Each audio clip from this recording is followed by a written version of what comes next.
Although these moments with Parr were the shaky high points of my days, I naturally spent more time with Ned, who ran the musical rehearsals and stood in as my singing partner, the Dean, for Dean Hansen, who rarely made it to rehearsals.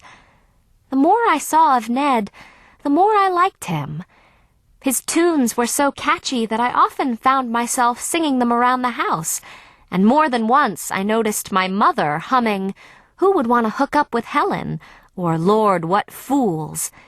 And I soon came to appreciate Ned's good nature as well as his music. In a room full of big egos, Benjo, Barry, Chris, Erin in her quiet way, Ravi, Ned's was a hard-working and self-forgetful presence. He reminded me of another friend, a person of boundless energy and loyal encouragement, Ashley. Most musical directors would have lost their patience long ago, I was sure.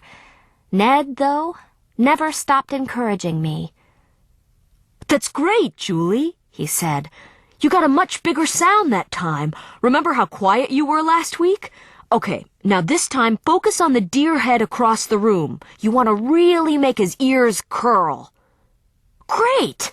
That was great! Now this time, let's see if you can really concentrate on keeping from going flat on the high notes. Nice and loud. Yes! Yes! Listen to you!" "Okay, I think maybe I pushed you too far that time. You went a little sharp. Not, more like, ah. Try it again." "Good! Ashley, did you hear that? Did you hear how great Julie's sounding? That was really good, Julie. And you were definitely loud enough if Ashley heard you all the way over by the door."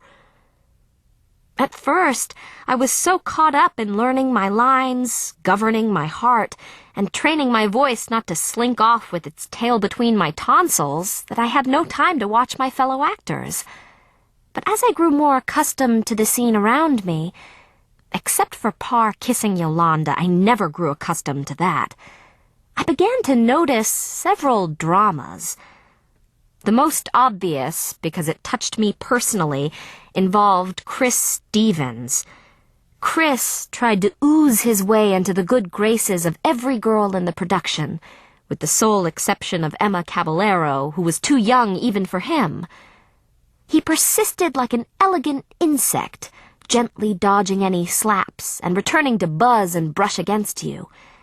His technique involved floating around nearby and implying that you were interested in him.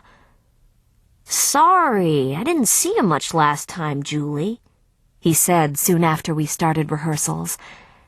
"I was in the trophy room with Erin and couldn't get away, but I don't want you to feel I was neglecting you." "Don't worry, Chris. I don't," I told him. "Actually, I'd prefer it if you did neglect me."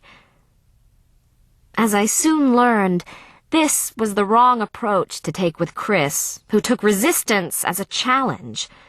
Far from keeping him away, it drew him to me as pheromones might draw a monstrous moth.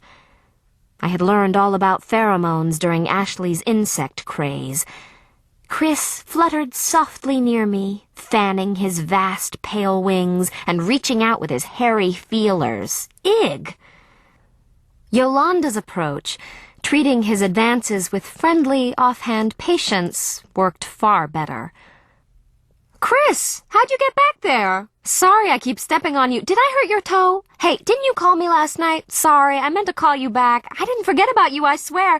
It's just that I had a lot of homework, and then I was talking to Ravi, and then it got late. Anyway, don't they make you turn off your phones after 10? Something about her careless solicitude kept him, if not at arm's length, at least at elbows.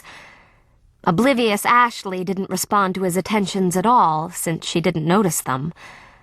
But Erin, poor thing, responded all too well. She developed an obvious, violent crush on him. Chris tormented her by ignoring her most of the time, giving her just enough attention to keep her going, and flirting with the rest of us whenever he saw her watching. "Where's Chris?" asked Erin one afternoon after we'd been rehearsing for several weeks. "We're supposed to go over the scene where I give him the answers to the math test." "I last saw him with Yolanda," said Ashley. He said something about showing her the trophy room. Erin stiffened. I'd better go find him, she said, and she hurried off. Kevin Rodriguez and little Alcott Fish giggled. What's so amusing? asked Ashley. Alcott turned pink. You know, the trophy room, with all the sofas and everything, said Kevin. What about it? Alcott turned pinker, and Kevin rolled his eyes. Oh, grow up, guys, said Ravi. It's supposed to be where people go for privacy, he explained. Of the actors, the most talented by far were Ravi, Alcott, and Kevin, who turned out to be a surprise comic genius. As Butthead, the boorish boy playing Romeo in the play within a play, he overacted with such flawless control that he never once overdid overdoing it. When Yolanda's Tanya drank Rob's love potion and fell for Butthead, Kevin turned into a parody of Chris Stevens, subtle enough that Chris himself never noticed, yet broad enough to keep the rest of us choking back laughter. Yolanda deepened the impression by putting a touch of lovesick Erin into her Tanya, but only a touch. Either she didn't want to be cruel to her old friend, or she was acting unconsciously, not quite aware of her influences. Ravi was a delight to watch and listen to. Handsome, lithe, with a voice like honey and butter. I could see why Yolanda had a thing for him.